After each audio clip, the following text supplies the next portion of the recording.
dos temas obligatorios de esta campaña por los cuales se les está preguntando a todos los candidatos.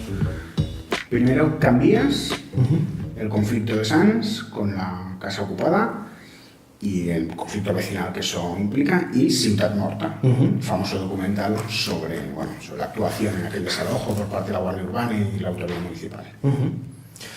Bueno, sobre Cambies, a ver, como Cambies es de propiedad pública, pues no cabe otra que dialogar, ¿no?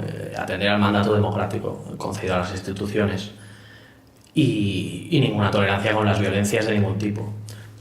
Respecto al caso de Ciutat Morta, bueno, ciertamente es un caso muy polémico y en el que quedaron muchas cosas sin aclarar debidamente.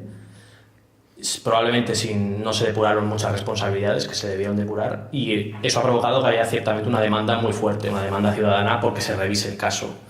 Y creo que el deber de las instituciones es atender a esa demanda y revisar el caso. Sospecho que esto va a gustar mucho a los libertarios de izquierda, es decir, a los otros libertarios. A los de la CNT-FAI, a los comunistas y todo esto, ¿no? Sí, exacto, esos libertarios.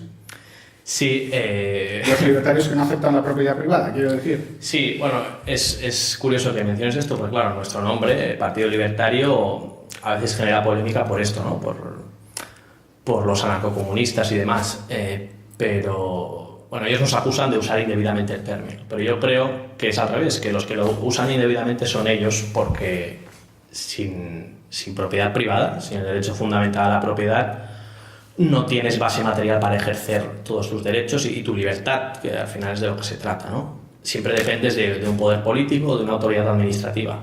Por tanto, la propiedad es la base real de esa libertad. Muy bien, muy bien. Y esto es lo que defendemos en el PELIP.